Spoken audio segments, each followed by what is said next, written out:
Assalamualaikum warahmatullahi wabarakatuh. Perkenalkan, nama saya Adi Rahmat Safei, NPM 2357051014. Kelas C. Di sini saya akan menjelaskan kuis tentang arsitektur organisasi komputer dan konsep storage program. Komputer. Definisi komputer ialah istilah komputer berasal dari bahasa Latin komputer yang mengandung arti menghitung. To compute atau recton. Komputer adalah mesin penghitung elektronik yang cepat dapat menerima informasi input digital, memprosesnya dengan suatu program yang tersimpan di memorinya, storage program, dan menghasilkan output informasi. Komputer terbagi menjadi dua, yaitu arsitektur komputer dan organisasi komputer. Arsitektur komputer mempelajari atribut-atribut sistem komputer yang terkait dengan seorang programmer dan memiliki dampak langsung pada eksekusi logis sebuah program. Contohnya, set instruksi, jumlah bit yang digunakan untuk mempresentasikan bermacam-macam jenis data, misalnya bilangan, karakter. Aritmatika yang digunakan, teknik pengalamatan, serta mekanisme I/O. Sedangkan organisasi komputer mempelajari bagian yang terkait dengan unit-unit operasional komputer dan hubungan antara komponen sistem komputer. Contohnya, sinyal kontrol, prosesor, interface komputer, dan peripheral, serta teknologi memori yang digunakan. Selanjutnya, karakteristik komputer. 1. Komputer tidak mempunyai perasaan atau emosi, sehingga komputer dalam melakukan aktivitasnya akan bersifat statis.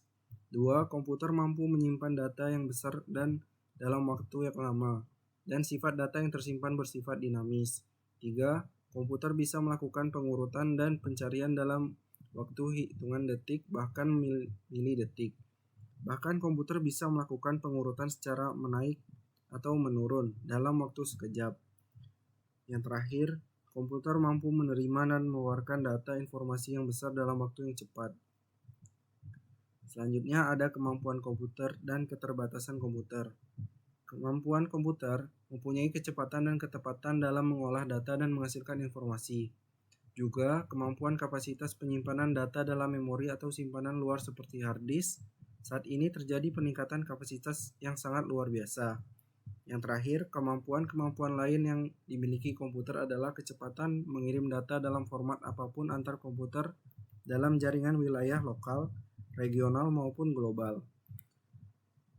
Sedangkan keterbatasan komputer tidak bisa berpikir secara dinamis seperti manusia. Manusia berpikir akan diikuti atas perasaan dan naluri, sedangkan komputer hanya berdasarkan perhitungan saja. Dan data yang tersimpan dalam komputer memiliki resiko yang lebih tinggi karena dimungkinkan bisa diambil atau disadap oleh pengguna lain, alias hacker. Meskipun telah diberi pelindung program atau password, seperti terjadinya pemalsuan transaksi seperti di perbankan dan pembobolan kartu kredit. Selanjutnya ada struktur dan fungsi. Struktur internal komputer yaitu meliputi Central Processing Unit atau CPU, memori utama, I/O, sistem interkoneksi. Sedangkan struktur internal CPU meliputi Control Unit, Arithmetic and Logic Unit atau disingkat ALU, register, CPU terkoneksi. Yang terakhir ada sistem dan fungsi dasar sistem.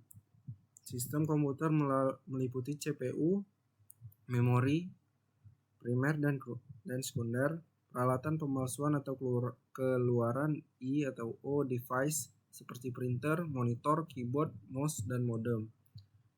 Fungsi dasar sistem komputer meliputi operasi pengolahan data, penyimpanan data, operasi pemindahan data, dan operasi kontrol. Selanjutnya ada konsep storage program, adalah sebuah paradigma fundamental dalam ilmu komputer yang menyatakan bahwa instruksi program disimpan dalam memori yang sama dengan data yang diolah. Hal ini memungkinkan komputer untuk diprogram ulang dengan mudah dengan mengubah instruksi yang disimpan dalam memori. Berbeda dengan komputer sebelumnya yang diprogram dengan cara memasang kabel atau scalar secara manual. Selanjutnya ada timeline.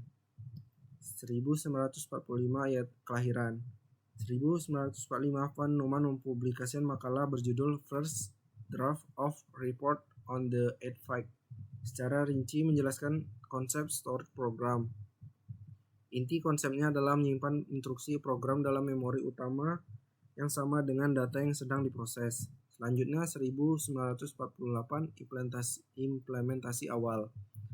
Pada 1948 Manchester Mark I, komputer digital elektronik pertama yang menerapkan konsep storage program, berhasil dikembangkan di Universitas Manchester. Memori utamanya menggunakan tabung katoda sinar untuk menyimpan instruksi data. Komputer ini menjadi contoh awal yang membuktikan kelayakan konsep storage program. Pada tahun 1950 sampai sekarang, era komputer modern, konsep storage program menjadi landasan arsitektur komputer modern. 2. EDSAC, yaitu Electronic Delay Storage Automatic Calculator, yang dikembangkan di Universitas Cambridge pada tahun 1949, menjadi salah satu contoh awal komputer terprogram digital elektronik lainnya. Seiring perkembangan teknologi, jenis memori yang digunakan untuk menyimpan program dan data juga harus berkembang. Selanjutnya ada tantangan dan potensi masa depan.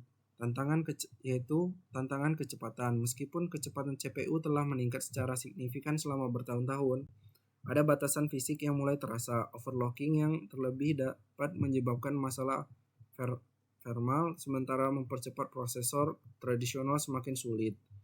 2. Konsumsi daya. Seiring dengan meningkatnya kecepatan, konsumsi daya juga menjadi masalah. Penggunaan daya yang tinggi tidak hanya berdampak pada biaya operasional, tetapi juga pada dampak lingkungan. Yang ketiga ada keamanan. Dengan semakin kompleksnya arsitektur CPU, keamanan menjadi tantangan yang lebih besar. Serangan cyber terus berkembang, membutuhkan inovasi dalam desain CPU untuk melindungi data dan infrastruktur. 4. Keterbatasan fisik, yaitu ukuran transistor semakin kecil mencapai batas atom. Ini memunculkan tantangan dalam memperkecil ukuran CPU tanpa mengorbankan kinerja atau keandalan.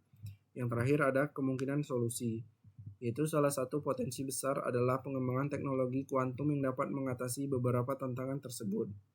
Komputer kuantum memiliki potensi yang melakukan komputasi yang jauh lebih baik, cepat daripada komputer klasik dengan konsumsi daya yang lebih rendah. Jadi kesimpulannya ialah secara keseluruhan evaluasi teknologi CPU telah mengalami perubahan yang signifikan sejak awal kemunculannya. Dari penggunaan transistor hingga mikroprosesor modern, CPU telah menjadi pusat dari kemajuan komputer dan teknologi informasi. Tantangan seperti kecepatan, konsumsi daya, dan keamanan terus dihadapi. Tetapi, potensi masa depan seperti komputasi kuantum dan pengembangan kecerdasan buatan menjanjikan kemajuan yang mengesankan. Saya ucapkan terima kasih.